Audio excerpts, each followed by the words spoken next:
ساکنان دهه گلستان جماعت دهات گلستان ناحیه وسه سعید سفر و حلیم و فضیله فرزندش سعید و محمدلو رو دیگر نمیبینند.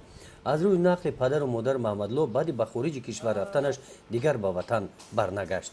خیموتشان برفت و خیلی خونده کجا اوجا اومد گفت که اینجا نمیشه من مصر میرم. مصر رفت مصر 3 سال استاد یمن رفت یمن را 1 سال نیستاده بود که گفتن که مرده است. دیگه نمیدونیم آخه که مرده است زنده است ما نمیدونیم دیگه.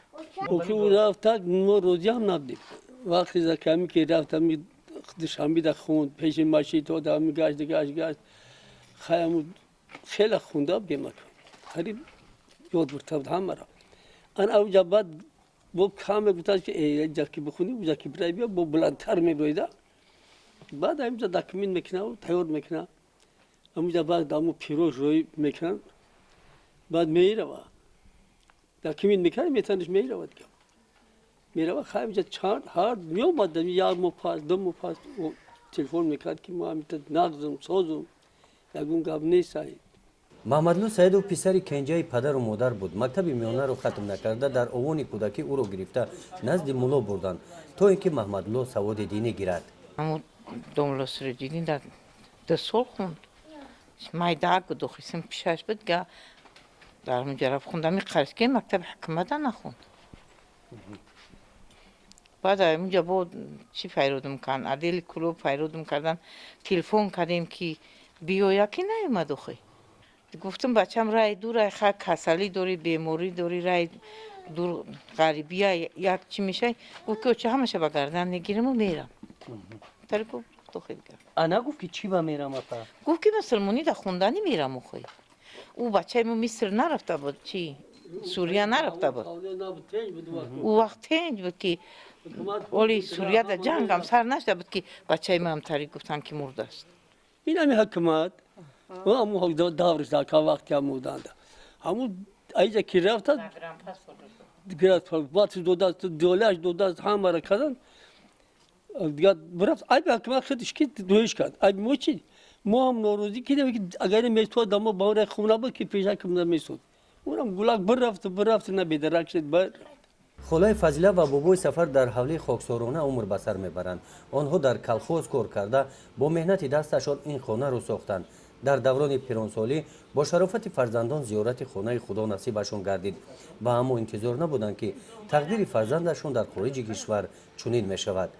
تنجی بود خب با ما حج رفتیم اوج خودم تنج بود با در حج قطیمون تلفن میکرد گم میزد. خیلی چند روز پس تلفن میکرد 10 روز پس 15 روز پس یه مدت 2 بار 3 بار چی میکرد تلفن میکرد گم میزدیم.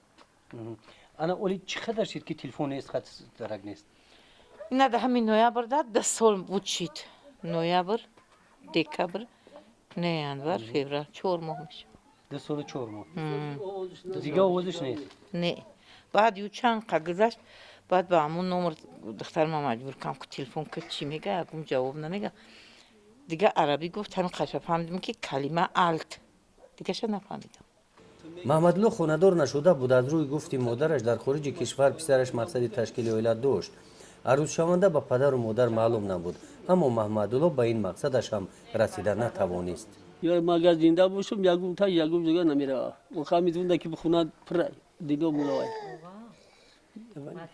دیگه مو که خواهی گفتن که های ایتا کارن میره میای تا میکنه یاد میگیرم مو ایرو امی دل در خودش در روش کردی رفت است فریب کرد رفتن او اینم دل در خود اینم ما اگر دیگه که باشم ما خدام برم یو هیچ دو نمیره آن امی وطنی خدمت خدا کم که کار امشب درست کرد با این نمسا کن این دیگه چی نیست نیکی آخی خواهید زنده باشم نمیمونش رفتنی نیکی مردم خواهد کش خدا میدونه و کاری او دیگه شو کنم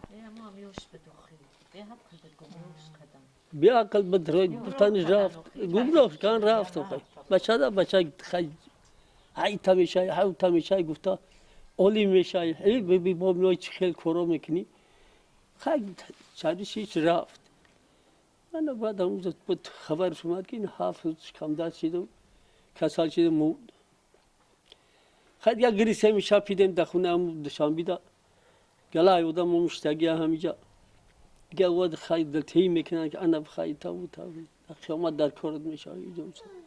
گفتم خیلی اخشامات هم در کار شد که این پدر مادر تری چی نیست همین میگوی دل میکفه دیگه تمام این همین. بابای سفر و خولای فضیله درباره حادثه‌های جهان امروزه درباره خرید و فروش آدمان، اکستریمیسم دینی و تروریسم خبر نداشتند. با غم و حسرت گذشتن دوره پیرانسالیشان را آنها انتظار نبودند.